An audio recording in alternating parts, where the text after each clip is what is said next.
데살로니가전서 5장 19절부터 28절까지 보도록 하겠습니다. 함께 읽겠습니다. 성령을 소멸하지 말며 예언을 멸시하지 말고 범사에 헤아려 좋은 것을 취하고 악은 어떤 모양이라도 버리라. 평강의 하나님이 친히 너희를 온전히 거룩하게 하시고 또 너희의 온 영과 혼과 몸이 우리 주 예수 그리스도께서 강림하실 때에 흠없게 보존되기를 원하노라. 너희를 부르시는 이는 미쁘시니 그가 또한 이루시리라. 형제들아, 우리를 위하여 기도하라. 거룩하게 입맞춤으로 모든 형제에게 문안하라. 내가 주를 힘입어 너희를 명하노니 모든 형제에게 이 편지를 읽어주라. 우리 주 예수 그리스도의 은혜가 너희에게 있을지어다. 아멘. 오늘 또 새로운 한 주가 시작되었습니다. 저와 여러분에게 이 한 주간 동안도 하나님의 충만하신 은혜가 늘 함께 하시기를 예수님의 이름으로 축복합니다. 오늘 우리가 읽은 이 말씀을 가지고 성도들의 성화라는 제목으로 함께 말씀을 나누겠습니다. 성도들의 성화. 성도들은 하나님께서 부르셔서 하나님 앞에 선택받아 구원받은 자들을 말하는 거죠. 하나님과 관계를 맺고, 그래서 그 세상을 살면서 인간이 가지고 있는 그 모든 죄와 그 본성과 또 그 죄로 말미암아서 이루어지는 그 죄에 대한 결과, 이 모든 것까지 우리 주 예수 그리스도의 십자가 보혈 그 죽으심과 부활하심의 그 은혜로 모두 사함을 받게 된 그런 자이죠. 그래서 죄인에서 의인의 자리로 옮겨진, 신분이 바뀌어진 사람들이 바로 성도들입니다. 성도들. 그래서 우리는 더 이상 그 죄에 대한 책임을 질 필요가 없게 됐죠. 여기에는 전제되는 조건이 있습니다. 반드시 예수님과 그 관계가 분명하고 뚜렷해야 되는 거죠. 하나님이 부르신 그 부르심에 선택받은 자라는 그런 분명한 증거가 있어야 합니다. 이 분명한 증거는 어떻게 나타나느냐, 그것이 성경 전반적인 부분들을 통해서 저는 성화를 통해서 나타난다고 봅니다. 우리의 모든 죄는 단번에 사함을 받은 거죠. 예수님에 의해서 우리가 교리적으로 반드시 알아야 될 것은, 우리가 그 죄의 어떤 그런 결과에 대한 불안감이나 이런 것들을 가지고 있지 않아요. 분명한 것은 저와 여러분들이 하나님의 선택받고 주님의 부르심을 따라서 우리가 예수 그리스도를 믿음으로 구원을 받게 된 그때부터 그 모든 죄에 대한 문제는 해결이 된 거예요, 사실은. 그래서 우리가 의인으로서 지금 믿게 되는 거죠. 그래서 우리가 그 좀 이중적인 그런 의미를 가지고 있는 죄인이지만 의인인 그런 신분이 바로 저와 여러분들이 분명합니다. 그래서 우리는 하나님 앞에 우리의 구원을 얻기 위해서 무엇인가를 더 해야 될 것은 없어요.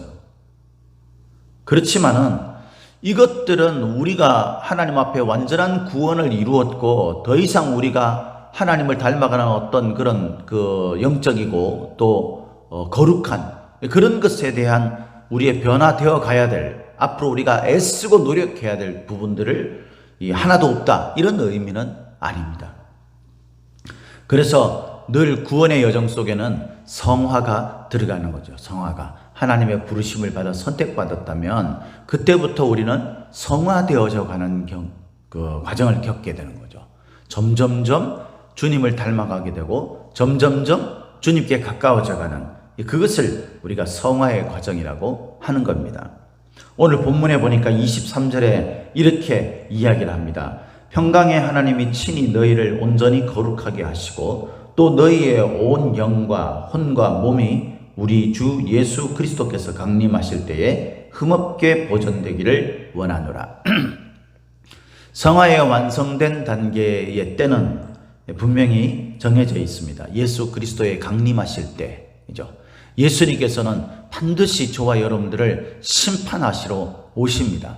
저와 여러분들은 어제도 말씀드렸지만 부지불식간에 우리가 예측하지 못한 시간, 언제 어떻게 우리에게 올지 모르지만 분명히 우리에게는 주님께서 정하신 때에 주님 앞에서 우리 모든 행위와 우리의 모든 모습들에 대해서 반드시 평가받고 거기에 대해서 심판받을 날이 온다라는 것입니다. 이때에 성화는 뭘 말하냐면요, 우리가 흠없게 보존되도록 하는 것이에요. 점점점 사실 더 나아져가는 것이 아니라요, 보존되는 것입니다. 보존. 흠없게 보존되는. 예수님은 우리를 구원하실 때에 단번으로 흠없는, 하나님 앞에 구원받기에 합당한 그런 존재로 우리를 구원하셨어요. 그래서 우리는 내가 핑계치 못하게 되는 것입니다. 아니, 나는 이런 부분이 부족하고 나는 이런 부분들이 덜 돼 있고 옛사람의 습성이, 여러분 그것은 성경적이잖아요. 바울이 말한 대로 우리에게는 여전히 옛사람의 습성이 있는 것은 사실입니다. 그러나 주님께서 우리를 구원하신 그때부터, 우리가 구원받았다는 확신이 든 그때부터 우리는 이미 그 모든 우리의 부족과 연약과 죄에 연루된 그 모든 것들을 극복하고 이길 힘을 공급받게 된 거예요. 그래서 우리는 완성되어진 구원이 이미 있는데 그것을 흠없이 보존되도록 하는 것입니다. 이 보존되는 과정을 성경에서는 또 다른 어떤 그런 정의로 우리가 구원되어 가는 것이라고 그렇게 말하는 것이죠. 지금 우리가 구원받지 못했냐, 했냐 안 했냐, 이걸 정할 수 없다, 이렇게 말하면서 앞으로 우리가 구원받도록 애를 써야 된다, 이것이 아니라는 거죠. 이미 구원은, 우리의 의인의 모습은 이미 이루어져 있는데 그것을 세상에 있는 유혹과 그 죄의 모든 것들, 그 결과들, 이런 것들이 우리를 괴롭히고 힘들게 하는 세상의 환경 속에서 우리가 치열하게 영적 싸움을 싸우면서 그것들을 지키고 보존해 가는 거예요. 이런 과정을 성화라고 합니다. 그래서 저와 여러분들은 반드시 이 성화의 과정을 거치는 것입니다. 10년이 돼도 신앙생활에 변화가 없는 사람들이잖아요. 이제 갓 1년 정도밖에는 신앙생활 하지 않았는데 놀랍게 그의 믿음이 완전 성장해가고 우리 사람들이 보기에 그가 교회의 중심적인 인물로 자라가는 그런 모습을 보면서 대단하다고 느낀 적이 있죠. 그건 뭐냐면요, 이 성화의 과정을 그가 올바르게 밟고 있기 때문이에요. 반면에 10년이 되고 20년이 됐는데 신앙생활이 늘 똑같습니다. 잘하지 않아요. 늘 어린아이 같은 신앙을 가지면서 늘 떼쓰고, 목회자로서도 이런 성도들을 지속적으로 관리하고 케어하는 것이 굉장히 쉽지 않아요. 진이 빠지는 일이죠. 뭔가 좀 성장되어 가고 성화되어져 가야 되는데 늘 제자리인 겁니다. 좀 올라가는 것 같으면 또 주저앉아 가지고 거기에서 또 어린아이처럼 그렇게 떼쓰고 앉아있죠. 여러분, 이제는 우리가 좀 정신을 차리고요, 내가 지금 여기에 머물러 있어야 될 사람이 아니라 이런 모든 세상의 미혹들을 이기기 위해서는 반드시 내가 성화의 과정을 거쳐서 자라고 성숙해 가야 되는구나, 이런 의식들을 좀 가지고 성화되어져 가는 그런 저와 여러분들이 되시기를 예수님의 이름으로 축복합니다. 이 성화의 과정은 우리의 전인적인 부분들을 통하여서 나타납니다. 온 영과 혼과 몸이라고 이야기하죠. 옛날 과거에는 과거에 헬라 시대 때, 그때 철학자들에 의하면은 어떤 사람은 우리 사람의 몸은 두 부분으로 나눠져 있다, 어떤 사람은 세 부분으로 나눠져 있다, 심지어는 스토아 학파인가요? 그 학파들 같은 경우에는 8개로 나눠져 있다, 이렇게 이야기하는 사람들도 있는데 우리가 그거를 막 복잡하게 생각할 필요 없어요. 이거는 우리 전체를 말하는 겁니다. 우리의 온 영, 그리고 혼이 여기 보니까 목숨이라고 되어 있죠. 그죠? 그와 몸, 이 모든 것들, 그러니까 우리의 모든 것을 말하는 거예요. 모든 것들이 다 하나님 앞에서 주 예수의 심판대 앞에 설 그때까지 성화되어져 가요. 이것이 흠없이 보존되도록 해야 하는 것입니다. 주님께서는 친히 우리를 온전히 거룩하게 하셨습니다. 여기서 온전이라는 말은요, 완벽하고 빠짐이 없다라는 뜻이에요. 그러니까 하나님은 이미 저와 여러분들을 온전히 완벽하고 빠짐없이 거룩하게 하셨어요. 그래서 우리가 이제는 우리의 전인적인 부분들을 통하여서 우리 주 예수 그리스도의 심판대에 설 때까지 우리를 주님이 주신 그 놀라우신 거룩함의 상태에 지속적으로 보존될 수 있도록 애써야 하는 것입니다. 이것이 바로 성화입니다. 성화. 여러분, 이 성화의 과정을 우리가 어떻게 그렇게 이루어 갈 수 있습니까? 오늘 본문에서는 19절부터 22절까지 4단계에 의쳐서 4가지의 과정을 통해서 가능하게 한다라고 가르쳐 주고 있습니다. 첫 번째는 성령을 소멸하지 말아야 하는 겁니다. 성령을 소멸하지 말아야. 여기서 성령이 우리 안에서 이 소멸이라는 것은 이 불이 꺼진다라는 의미잖아요. 그죠? 그러니까 성령이 우리 안에서 꺼지는 것을 말하는 것이냐? 예, 그런 의미예요. 그런 의미인데 더 정확하게 말하면 여기서 소멸하다라는 이 말은요, 분쟁하다, 억누르다라는 뜻이 있습니다. 그러니까 꺼지다 이런 뜻이 있는데 그 의미 속에는 분쟁하다 또 억누르다라는 뜻이 있다는 거죠. 그러니까 성령을 어떻게 하라는 거예요? 성령과 분쟁하고, 그러니까 내 생각을 내세워 가지고 계속해서 내 안에 들려지는 하나님의 말씀을 읽을 때 내 마음에 막 자극이 되어지는, 기도할 때 내 마음에 자극이 되어지는, 믿음의 선배들이 우리에게 이야기하고 권면하는 그런 것들이 내 마음에 막 성령의 말씀으로 자극되어지는 그런 가운데 있을 때에 내가 가지고 있는 생각이나 내 의지나 내 뜻을 고수하면서 그것들과 분쟁을 일으키지 말라는 거예요. 순종하며 좀 따라야 한다는 거죠. 순종하면서 그걸 억누르지 말라는 거예요. 지금 이런저런 온갖 핑계를 대면서 여러분, 주님께서 우리에게 들려주는 지속적인 말씀을 여러분 우리가 억누르고 그것과 지금 싸우고 있습니까? 어리석은 일입니다. 이로 인하여서 우리가 성화되어져 가지 못하고 우리가 성령이 소멸되어지는 그런 어리석음을 범할 수 있게 되는 것을 기억해야 돼요. 하나님의 힘으로 우리에게 주신 그 놀라우신 힘을 통하여서 우리가 성령께 순종하는 그런 삶을 사시는 저와 여러분들이 되시기를 예수님의 이름으로 축복합니다. 두 번째는 예언을 멸시하지 말아야 합니다. 예언을 멸시하지. 이 예언을 우리가 착각하면 안 되는 게요, 성경이 기록되던 당시에는 하나님의 소위 직접적인 계시가 있었어요. 그래서 성경도 기록된 거죠. 그죠? 그래서 여러분, 그때에는 기도하면은 주님께서 친히 내 마음이나 내 귀에 하나님의 실제적인 음성을 들려주시고, 그래서 하나님의 뜻이 무엇인지를 가르쳐 주시고 이렇게 안내해 주시고 이런 일들이 있었습니다. 이것을 매우 중요하게 여겼어요. 그래서 이때에 이 사도들이나 이런 사람들도 당시의 사람들에게는 선지자라고 불려지는 경우가 많았어요. 그래서 하나님께서 주시는 직접적인 계시, 이것들이 오늘날에도 지속되고, 그래서 사람들은 하나님 앞에 기도하면서 하나님의 계시를 받은 것처럼 그렇게 말하는 사람들이 있습니다. 물론 우리가 때로 부분적으로 하나님께서 이 성경을 조명하기 위해 우리에게 어떤 생각이 떠오르게 하거나, 아니면은 하나님께서 어떤 일을 결정하는 데 있어서 그 마음속에 강력한 어떤 메시지를 주거나 이런 경우가 있어요. 그것을 부인하지 않습니다. 분명히 그것은 지금도 존재하고 수많은 사람들이 이 은혜에 대해서도 누릴 줄 알아야 합니다. 그럼에도 불구하고 이 예언을요, 하나님의 직접적인 계시, 직통 계시라고 말하죠. 이것들로 잘못 오해를 하면 안 된다는 거예요. 지금은요, 완전한 계시가 이루어진 성경이 있는 시대예요. 그래서 이 말씀 속에 한 자라도 더하거나 한 자라도 빼면 하나님께서 그에 응당한 대가를 지불하시겠다고 경고하고 계시지 않습니까? 하나님의 말씀은 완전한 계시예요. 성경은 이미 우리에게 주어졌어요. 하나님의 예언은 이미 우리에게 주어진 거예요.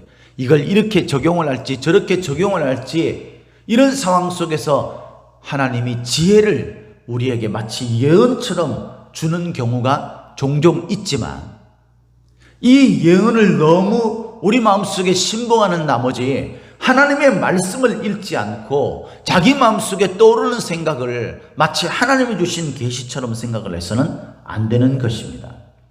그래서 여러분, 이 예언을 멸시하지 말고 할 때에 하나님이 이렇게 말씀하셨습니다. 그래서 그 말씀을 그거나 하나님께서 이렇게 말씀하시는 것이 하나님의 뜻인지 아니신지 우리가 분별하지 못하잖아요. 이렇게 말하는 사람을 향해 예언을 멸시한다라고 평가를 하고 판단을 하면 안 되는 겁니다.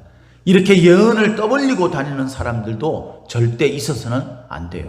우리에게 가장 중요한 것은 하나님의 말씀이에요. 말씀. 이 말씀에 대해서 이야기해야 됩니다. 이 말씀의 해석적인 그 근거에 의해서 우리가 올바르게 해석을 하고 그것들이 내 삶에 어떻게 적용될지에 대한 하나님의 예언적 은혜, 이것을 우리가 오늘 중요하게 여기는 것이죠. 이런 면에서 예언을 멸시하지 말라라는 말은 성경 말씀을 멸시하지 말라라는 거예요. 무시하지 말라라는 거예요. 하나님의 말씀을요, 좀 잘 받아들일 줄 알아야 돼요.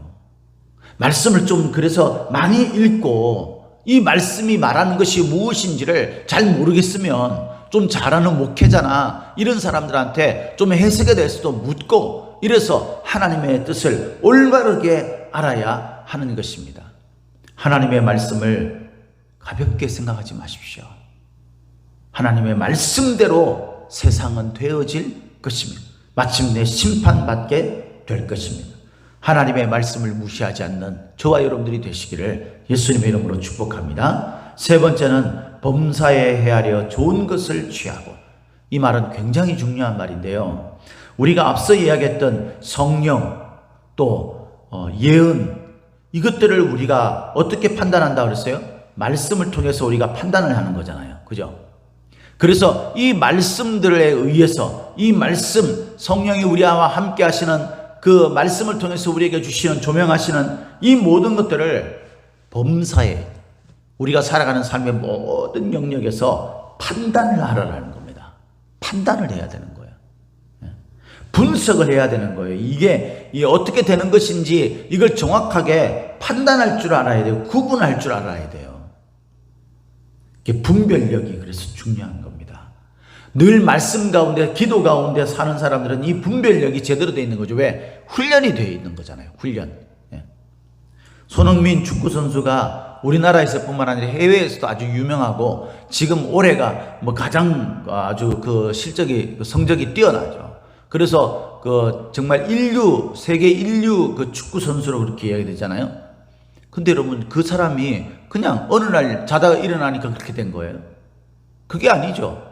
얼마나 그런 단계에 오를 때까지 피나는 훈련을 했겠어요. 물론 타고난 부분들도 없잖아 있겠지만 얼마나 피나는 훈련을 했겠습니까? 그 선수를 이야기할 때에 빼놓지 않고 이야기하는 사람이 있죠. 그 사람이 아버지입니다. 그 손흥민 축구선수의 아버지가 그를 어떻게 세밀하게 길러가고 훈련을 시켰는지 그거에 대해서 조명되는 경우가 많잖아요. 이게 평상시에 우리가 어떤 훈련을 받았느냐에 따라서요, 여러분들이 어떤 일들을 직면했을 때 그때 하나님이 주시는 말씀을 그것들이 어떻게 적용되어지는지 그것이 되는 거예요. 여러분들이 하나님의 말씀을 읽을 때 여러분들이 생각할 때 이거는 이런 말씀인 것 같다, 내 마음속에 떠오르는 생각대로 그대로 해석을 하면 안 돼요. 이 성경을 읽을 때는 반드시 그 배경과 이 성경이 쓰여지게 된 의미와 전체적인 맥락과 이런 것들을 잘 분별하면서 읽어야 올바른 해석을 할 수 있는 겁니다. 그래서 내가 간단하게 묵상하고 해석할 수 있는 부분들은 해석하고 그렇지 않은 부분들은 자주 목회자나 이런 훈련을 받은 사람들을 통해서 이거를 분별할 수 있도록 해야 합니다. 더불어서 늘 평상시에 하나님 앞에 예배드리고 말씀을 잘 읽고 말씀대로 살려고 하고 그리고 기도하는 이 사람이 잘 훈련되어 있기 때문에 이걸 분별할 수 있는 힘이 기르는 거죠. 그리고 여기에서 또 한 가지 중요한 게 뭐냐면요, 좋은 것을 취하고라는 말이에요. 그는 양자택일인 거예요. 양자택일. 여러분, 우리가 다 가져갈 수 없어요. 분명히 아십시오. 여러분들이 세상에서 뭔가 누릴 수 있는 거, 내가 좋아하는 것도 가져가고 또 하나님 앞 받은 은혜도 우리가 뭔가 소유하고 이렇게 될 수 없어요. 좋은 것을 취하면 좋지 못한 것은 버릴 줄 알아야 하는 것입니다. 좋지 못한 것을 버리지 않으면요, 우리 안에 그것들로 가득 차서 좋은 것을 받아들일 수 있는 공간이 없어요. 그래서 항상 좋은 것을 취할 줄 아는 사람이 되어야 합니다. 양자택일을 할 줄 아는 사람. 신앙은요, 어중간하게 해서는 안 돼요. 이거면 이거고 이거는 이거지. 이것도 아니고 저것도 아니고 신앙생활 하는 것도 아니고 안 하는 것도 아니고 그래서 하나님 앞에 섰을 때 하나님이 저와 여러분들을 향해서 네가 잘했다라고 말하면서 하나님이 구원해 주시는 그런 일은 일어나지 않아요. 우리가 분명하게 예수 그리스도를 믿는 자의 뚜렷한 모습을 취할 수 있어야 합니다. 그러기 위해서는 비신앙적이고 불신앙적인 여기서 이야기하고 있는 성령을 소멸할 만한, 성령을 억누르고 분쟁할 만한, 그리고 하나님의 말씀대로 이 모든 것들을 여러분 우리가 잘 분별해 가지고 그것들을 취할 것은 취하고 버릴 것들은 버릴 그런 사람이 되어야 돼요. 그리고 마지막으로는 악은 어떤 모양이라도 버리라. 그러니까 뚜렷한 거 이런 것들만 버리려고 하지 마시고요. 이게 악으로 나를 미혹할 수 있는 부분이라고 생각되어지는 것은 과감하게 끊어내야 됩니다. 그래야지 버릴 수 있는 거예요. 이렇게 여러분 이 네 가지 측면에서 우리가 잘 훈련되어지고 잘 우리 삶 가운데 잘 적용되어지게 되면은요, 저와 여러분들이 어떻게 되는 겁니까? 성화되는 거예요. 그래서 23절에서 말하는 대로 온전히 거룩하여진 그 상태로 우리가 흠없이 보존되어지는 것이죠. 우리가 할 수 없는 부분이 있어요. 분명히 우리가 애쓰고 노력하는데 안 되는 부분들이 있잖아요. 걱정하지 마십시오. 여러분, 하나님은 저와 여러분들을 사랑하시고 은혜와 능력의 하나님이신 줄 믿으시기를 예수님의 이름으로 축복합니다. 그래서 24절에 보면 이렇게 말하죠. 너희를 부르시는 이는 미쁘시니. 우리를 부르시는 이 부분은요, 대단하신 분입니다. 그 대단하신 그분이 우리에게 뭘 하십니까? 그가 또한 이루시리라. 할렐루야. 우리의 완전함을요, 마침내 하나님이 이루셔요. 우리의 부족한 부분들은 하나님이 이루어 주신다니까요. 그래서 여러분, 우리는 이것들을 믿고 하나님께 자꾸 의지하면서 잘 안 돼도 하나님께 의지하면서 하나님이 주시는 말씀을 통하여서 이걸 잘 해석해주고 분별해주는 지혜로움을 통하여서 우리가 버릴 것들은 자꾸 버려가고 취할 것들은 자꾸 취해가고 이렇게 우리가 순종하며 따라야 하는 것입니다. 마지막으로 여기에 꼭 한 가지가 있어야 이 모든 것들을 잘 지켜갈 수 있어요. 하나님이 주신 은혜예요. 그게 뭡니까? 공동체입니다. 공동체. 그래서 여러분 이렇게 이야기하죠. 25절에 형제들아 우리를 위하여 기도하라. 그리고 거룩하게 입맞춤으로 모든 형제에게 문안하고, 그리고 이렇게 바울이 쓴 이 편지를 모든 형제들에게 읽어주라 라고 이야기합니다. 이것을 주의를 힘입어 너희에게 명령한다 라고 이야기합니다. 우리의 지체들은요, 우리가 함께 완전한 단계로 온전히 보존되기 위해서 하나님이 주신 은혜예요. 이 형제들은 내가 믿고 없었으면 좋겠다 이런 사람들이 아니라 주님이 주신 은혜라니까요. 우리가 서로를 위해서 기도하고 서로에게 하나님의 말씀으로 권면하는 그런 모습이 우리에게 있다면 믿음의 지체들은요, 우리를 온전케 하는 보석과 같은 존재들이라는 사실, 주님이 주신 귀한 은혜의 선물이라는 사실을 꼭 잊지 마시고 오늘도 이런 믿음의 삶을 잘 지키고 잘 보존해서 성도들이 성화되어져 감으로 말미암아 오늘도 저와 여러분들에게 우리 주 예수 그리스도의 은혜가 충만하게 있는 복된 날이 되기를 예수님의 이름으로 축복합니다. 축복합니다.